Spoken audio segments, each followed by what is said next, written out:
Coming up on the Super Review, the district seeks voter approval for new school buildings. District leaders share details on the bond proposal set for the November ballot.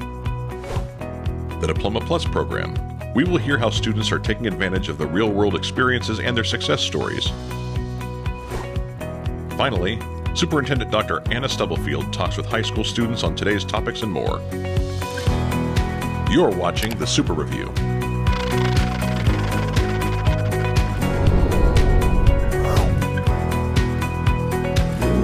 Hello, I'm Dr. Anna Stubblefield, Superintendent of Schools. Thank you for tuning into the Super Review. I'm excited to be a part of this program and to highlight our students and share important information with you about the district, our initiatives, programs, and services. A stronger future for our kids, for our community, and for KCK. That's the theme of the zero tax increase bond proposal approved by the Board of Education. This is a different bond proposal from the previous $420 million bond resolution that voters voted down in May. The district is asking for voters to approve a $180 million plan. Joining me today to talk about this is Steve Lilly, Chief Operations Officer, and Ms. Rachel Russell, Vice President of the Board of Education. Steve, can you provide our viewers with the reminder on how you would describe the overall viability of our buildings and properties today, as well as how this school bond proposal was developed? Sure. Well, first thing I'd like to say is I'm really proud of our maintenance department, the way that they have maintained our facilities. The entire time that I've been in the district, I feel like they've taken a lot of pride, feel like they do a good job with what they have, do a good job with their resources. But we're also looking at the buildings that we're possibly replacing an average of 85 years, and they've just kind of lived their lifespan. We've got some equity issues within the district that this bond would help address. There's also some ADA issues when you're dealing with buildings that are 85 years old that we could address as well. As far as how this proposal came about, we spent about 10 months with very involved facilities master plan. We had a community vision team, a facilities vision team, an educational vision team. We sent many surveys out to staff, to students, to community members. We had multiple opportunities for community to engage with staff, to see our facilities, and this is just kind of the culmination of that. Okay, thank you, Steve. Rachel, we asked for a $420 million bond at the special election in May, and it was voted down. Why do you think that it was a good idea or important for us to come back to voters again in November with this current bond proposal? Yeah. Part of our role as a school board, and kind of myself just thinking about what drives me in this work is that our number one priority is ensuring that our students are able to be successful. One thing that is important to me in that success is that all of our students have access to quality facilities. And so this bond opportunity, once again, is an opportunity for us to impact those schools who needed it the most. And so while all of the projects are important, these buildings that we're now looking at are the ones that need it the most. As well as this is also an opportunity for us to hear from more of our constituents. We know that as this is a general election, that people will show up to the polls. So we'll be able to hear from more of our constituents regarding this upcoming vote. Thank you. Steve, can you talk a little bit about their fewer projects? Can you talk about what those projects are, and how is this, for those who have questions about, like, how is this a no tax increase, or why, and what that really means to voters? Yeah. Sure. The scope of the projects, like we've said, is smaller than the previous. We'd be looking at a new Central Middle School, new Argentine Middle School. We would be looking at combining Noble Prentice and Silver City into one elementary school, And then it would also include an addition to Sumner, so we could remove the mobiles from there as well. As far as the no tax increase, right now, if we pass this, it would be a 2.5 mil increase to our bond. How we offset that, the board is committed to reducing 1.5 mils from library capital. It won't impact their library operations, it's just on the capital side. And there would be a 1 mil deduction to our capital outlay as well. Okay, thank you for explaining that. Rachel, can you share with our viewers why it's important for our parents, families, and community to know about the upcoming, what is important for them to know about the upcoming November election, and any just words of that you want to leave them with? Yeah, so I think for our community, it's important that folks get educated. The best way to get educated is to go onto our district's webpage and click on the bond tab to learn more about all of the projects. And even more so, the information about the facilities master plan is still available on our website. And regardless how people feel, whether they support it or don't, I really encourage folks just to get out and vote. It is important both for the school bond that folks get out and vote in November, but also that folks get out and vote for all of the issues that'll be on the ballot. Thank you. Steve, one final question. Typically, when we upgrade our buildings, can you speak just briefly about how that allow our capital outlay dollars in the long run to impact all of our buildings, even if the buildings are not in the bond? Right. Well, you know, obviously we talked earlier about the average age of the buildings that we would be replacing is 85 years. So with that age comes greater capital increases as well, whether that's electrical, whether that's roofing, whether that's, just day-to-day maintenance. So when we have new buildings, we're able to offset some of those expenses where we're able to address issues that, additional issues throughout the district. Okay, thank you. Ms. Russell and Mr. Lilly, thank you for joining us and sharing this important information with our community. Your leadership is greatly appreciated. Visit our website to get more information on the bond proposal, voter information, and much more at kckschools.org. Coming up next, KCKPS students are raising the bar of excellence through the district's Diploma Plus program. But first, just a reminder about the change to high school graduation requirements that will affect the class of 2028. As an 8th grade student, one of the main things that is on my mind is my high school experience. Entering high school comes with many unknowns, but it's a new and exciting time for me. Now, beginning in the 2024-25 school year, the state of Kansas has made changes to the graduation requirements that work to push my education further. One of the main changes is that Kansas is now requiring what is called post-secondary assets. These post-secondary assets are designed to add additional career and real-world learning opportunities, and each student must receive 2 of them in order to graduate. But what does that actually mean for me? Career and real-world learning are programs, activities, and opportunities given to students like me to gain skills and abilities that I can use after graduation. These new post-secondary assets align with the work that is happening already in our Diploma Plus program since 2014.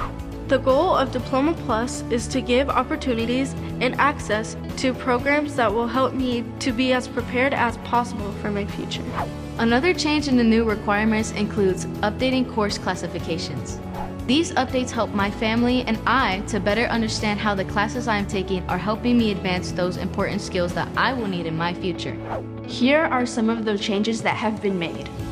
English language arts credits will now be placed under the communications category.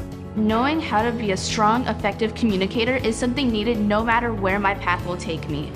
I now get the opportunity to take a different approach to learning communication skills through courses like speech, debate, journalism, public speaking, and forensics. This will allow me to have more flexibility on what courses I can take to earn my credits. There are no changes to the required courses in the history and government category. but it will now be called Societies and Humanities. Science and math also get a title change, and will now be known as STEM, which stands for Science, Technology, Engineering, and Math. When you think of electives, you usually think of PE, health, and so many other options. But really, electives are about learning life and career skills that we all need. That is why the state of Kansas has added financial literacy and extra time to focus on a post-secondary asset or career and technical education pathway courses. Here at KCKPS, Pathways help us get a jump start on learning about different industries that we could potentially see a future in. That way, after graduation, we are already one step ahead. If you haven't heard about the different pathways that are offered to KCKPS high school students, please contact your school.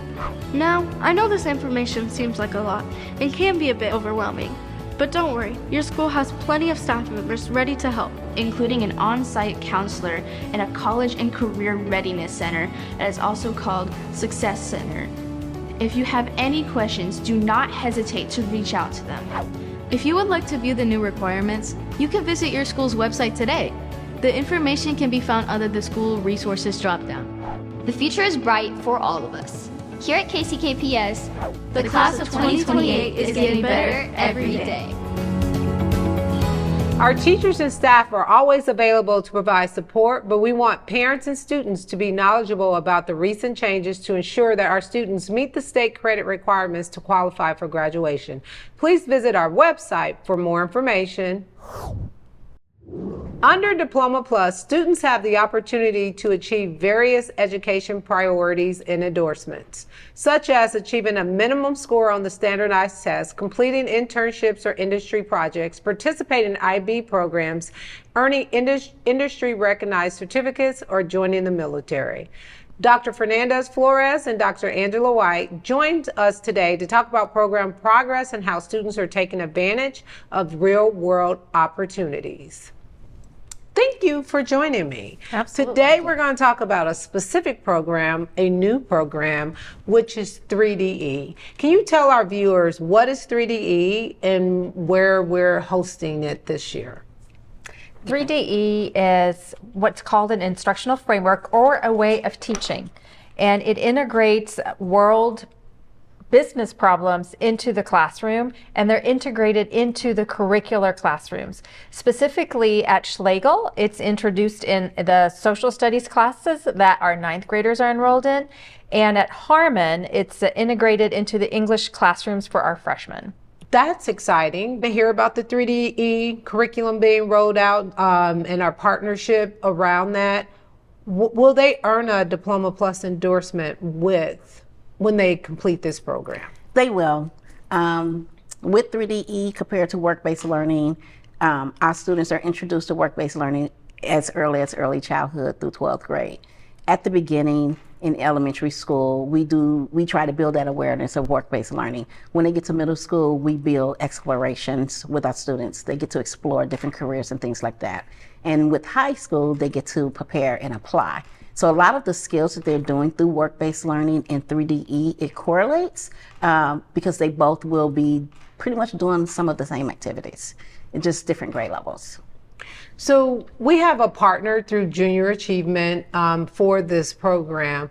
Can you share what is the value add in partnering with Junior Achievement, and if they provide how they support the 3DE program? The value that Junior Achievement with 3DE brings to the table is that they bring curriculum to the table, as well as the business partners that bring the problems our students are solving. And so by them doing that, then there's less effort on our staff to source those kinds of problems. They've tried these case studies. That's what the problems that the 9th graders are first introduced to. That's what they're called, case studies. They study what business have done and kind of try to sort other solutions that the business could have tried. So they bring those to us, and that's a value add. And also they bring coaches to our teachers. So our teachers have, in the 9th grade level, a specific coach that helps them understand how to integrate the content of the case study into the curriculum, as well as how to manage the different components of the curriculum. They're able to then meet as a team of 9th graders with this coach side by side. Additionally, there's another staff member that Junior Achievement provides that's out there in the community, not only sourcing big projects, but more businesses from our own community. Okay. And so they're helping us find more opportunities to bring to our classrooms. That is great, that we know the importance and the impact of partners and business partners as we develop curriculum for our students to prepare them for the real world. So after 9th grade, either one of you can answer this, what does this loop up with the students each year, and we'll be adding a new group or cohort of students every year? They start in 9th grade and they take it on from 9th grade to 10th grade. When they get to 11th grade with 3DE, they go right into entrepreneurship experiences. And then when they become seniors, they go right into internships. With work-based learning, we start with 9th grade and we share all of those experiences at our grade levels. The only difference is they do loop up with 3DE from 9th grade all the way up to 12, but we do client-connected projects, internships, entrepreneurship experiences at our grade levels. Thank you. Anything that you think it will be important for our viewers and parents and students to know about 3DE or the Diploma Plus initiative in general? I think what I mostly appreciate about 3DE is that in partnership with them, we will have a better understanding of how to improve our own Diploma Plus initiatives. 3DE is very mindful to increase on how they teach the things that is called a soft skill. By the way, they're calling it power skill now. And so we are going to be learning from them as well. So that adds excitement to this process. The excitement that I get from 3DE, they're just they're adding value to what we're already doing. And so our kids are leaving with critical thinking skills, problem solving skills. They are connecting with businesses in the community. And so I'm excited about the work that actually both are doing, Diploma Plus and 3DE. Yeah, I'm excited for the kids to get to the, when they start the projects. I had a chance to observe it in a couple other districts last year, and just to see their creativity and how they lean into it. I'm just excited to see those outcomes. So Dr. Fernandez-Flores and Dr. Wright, thank you for sharing the stories today and for all the work you and the Diploma Plus team do to build a partnership with community agencies to provide these great opportunities for our students outside the classroom. As part of our Better Every Day in Every Way theme this school year, we want to highlight another example of what getting better every day in every way means for Christina Rosales, the Sligo Attendance Secretary at Sligo High School.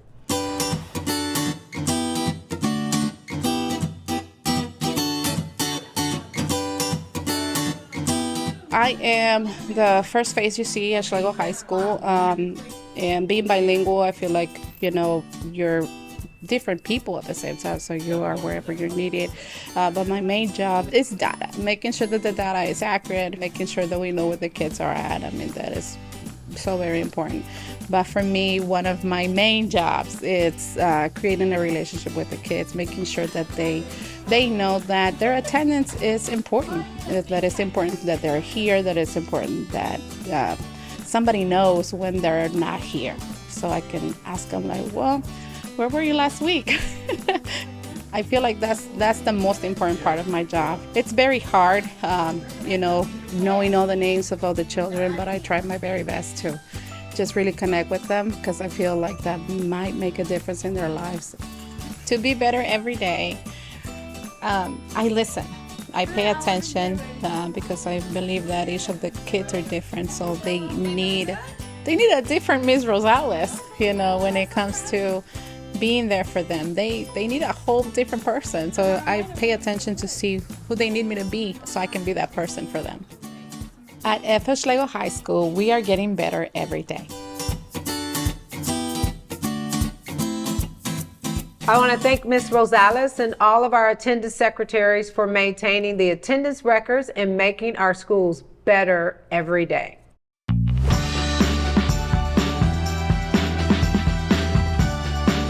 Now, this last segment is all about our students. I call it, How Are the Children? This is an opportunity for us to hear their thoughts and perspectives about subjects of their choice. And I will have my two guests today to introduce themselves. Just tell us your name, where you go to school, what year you are, any activities you're a part of, and something you're excited about this school year. All right. Well, hello. My name is Brady Johnson. I go to Washington High School. I'm a junior. Activities I participate in, I do wrestling, volleyball, cross country. I'm in ROTC. The most... You're good. You're good. What are you excited about? I can hear the excitement bubbling up. The thing I'm most excited for is our teaching pathway. So I'm in my second year of the teaching pathway, and it's super exciting. So I'm ready to see what we're going to do with it this year, because we did an internship last year. So I was like, that's amazing. And I'm really excited to see where we're going to go with it. I love to hear that you're on the teaching pathway. We're going to get you a contract. Okay, my name is Kennedy Anderson. I go to FL Sligo. I'm an 11th grader this year, so I only got a year left. I do volleyball, soccer, and I also dance. I'm also the president of the SU and the vice president of National Honor Society. Okay. I'm really also excited. The pathways, I'm in the law one. My law pathway has been great, like all 3 years I've been at school. He always has us doing some type of project. Actually, last year I did a showcase and showed my student-led project and did an internship over the summer, so I'm very excited for what this year is to bring. Well, that's great. Both of you are very busy, and sounds like you are exploring things that you may possibly do in the future, or it may give you some insight about like just what educators do and what attorneys also do. So you were watching earlier and you heard us talking about the bond and the projects in the bond. And we talked a little bit about like how if the bond passes, it'll have a positive impact on the entire district because we can allocate dollars to address issues in all of our schools in that manner. When you hear about the bond, what questions do you have, or what comes up for you, or do you know and understand and feel like if somebody asked you about it, you could share information about it?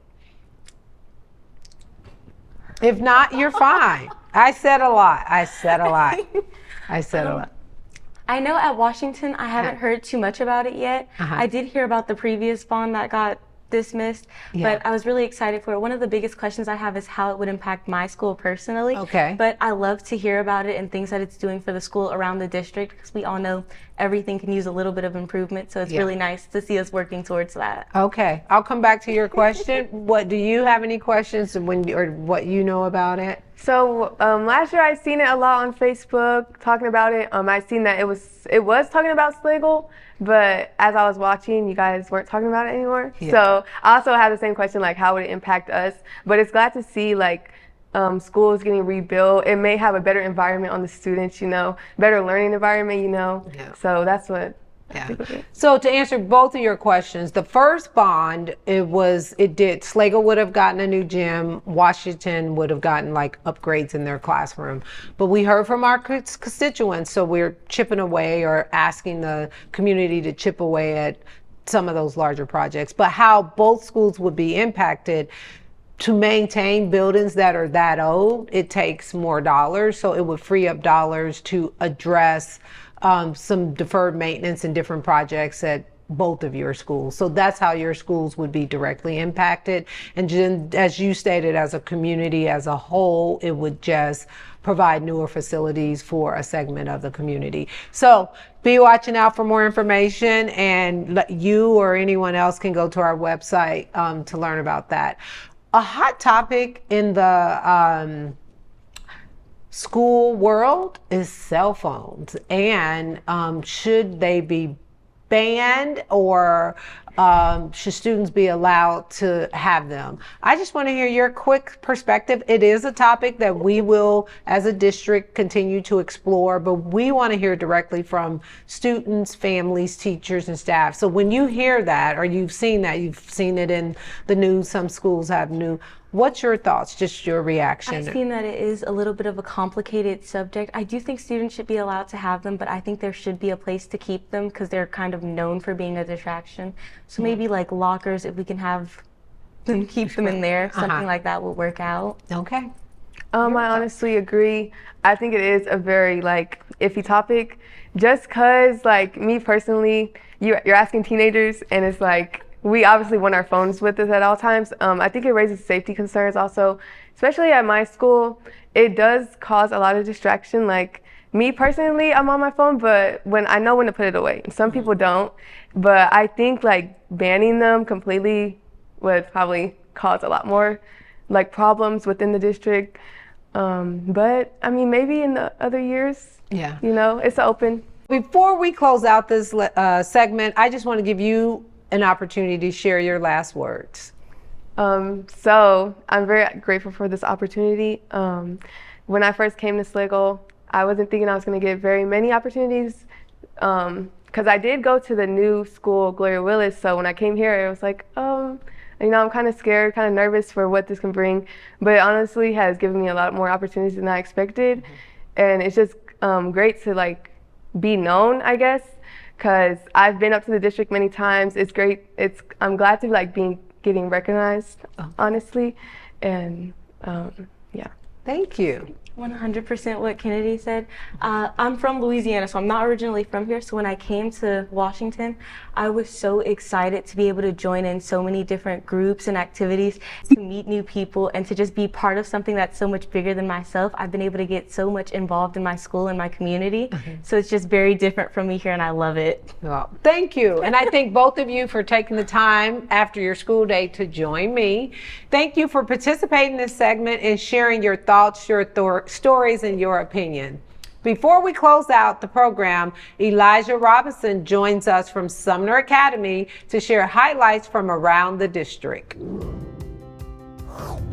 Hello, I'm Elijah Robinson from Sumner Academy, and here are your district highlights. We want to give a big shout out to the Head Start program here at KCKPS. They have been honored with the Program of Excellence accreditation by the National Head Start Association. The Program of Excellence commendation is awarded to the top Head Start and Early Head Start programs in the country. Congratulations to Sumner Academy senior Gabby Lopez. She was recognized during the Kansas City Chiefs pregame festivities on September 15th. Gabby was selected as the NFL Latino Youth Honors Flag Football representative. She was selected because of her excellence in athletics and academics.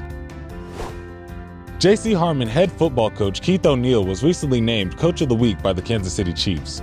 Coach O'Neal was honored in September after pulling off one of the biggest wins in school history. Harmon beat Maranatha Christian Academy 52-6. It was the first win by the school in 5 years. The 46-point margin of victory was also one of the biggest ever by the school. And finally, students at Noble Prentice Elementary School should be very proud of themselves. 4th and 5th graders sang the national anthem in front of a large crowd at a Walmart neighborhood market in Argentine. Students were asked to sing the song as part of a reopening ceremony at the store. Students received a big round of applause following the song. Noble Prentice also received a $4,000 check to be used to buy school supplies.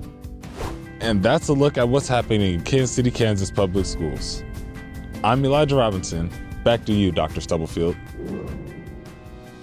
I hope you enjoyed this edition of the Super Review. You can watch the program on KCKPS TV, Channel 18 on Spectrum. Live stream on the district's website at kckschools.org or the district's YouTube channel. I want to thank all of our guests for joining us today and helping facilitate the important discussions around these topics. Until next time, take care and be safe.